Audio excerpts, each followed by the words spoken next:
নমস্কার। আজকের কবিতা দীঘার ঘা। সবার প্রিয়, সবার জানা, নাম তার দীঘা।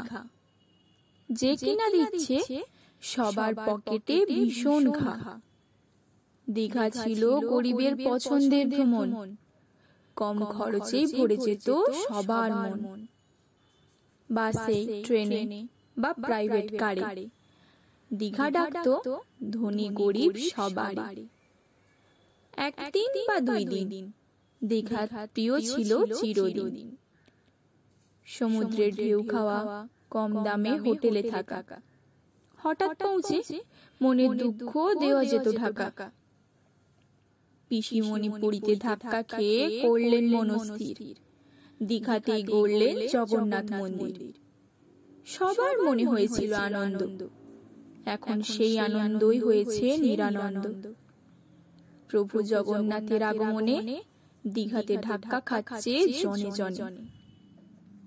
হোটেল ভাড়া হোক বা টোটো ভাড়া, খাওয়া দাওয়ার খরচ হোক বা পার্কিং ফি, সব কিছুই মনকে দিচ্ছে নাড়া। 500 হোটেল 1000, 20 জল 100 টাকা।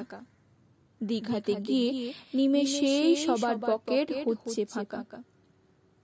কিভাবে থাকবো, কোথায় খাবো, দ্বিগুণ গাড়ি ভাড়া গুনে কোথায় যাব। চেনা দীঘা আজ সবার অচেনা, ইচ্ছে থাকলেও যায় না কিছু চেনা।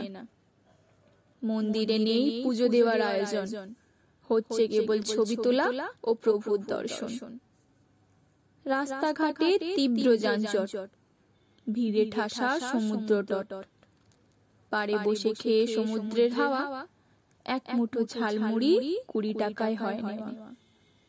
10 টাকা লাগে চা খেতে, টোটো ভাড়ার ভয়ে হোটেলে যেতে হয় পায়ে হেঁটে। দীঘা হয়েছে অচেনা শহর, বেড়েছে দ্বিগুণ খরচের বহর। দীঘা ছিল গরিবের বেড়ানোর স্থান, তাই এখন সবাই ভেবে চিনতে চান। দীঘা এভাবেই দিচ্ছে আমাদেরকে দূরে ঠেলে। আমার কথাটা সত্য কিনা বুঝবে দীঘা গেলে। তাই বলি ওহে দীঘা, এভাবে দিও না আমাদের পকেটে ঘা।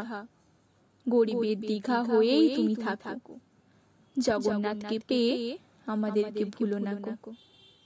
আমরা তোমায় বড্ড ভালোবাসি, তাই তো বছর বছর তোমার কাছেই আসি। তুমি যদি দাও এভাবে দূরে সরিয়ে, আমরা বাঁচবো কি নিয়ে। দীঘা নামটা ছিল অনেক চেনা, প্রভু দয়ায় দীঘার কাছে আমরাই হয়ে গেছি অচেনা। ধন্যবাদ। ভালো থাকবেন, ভালো রাখবেন।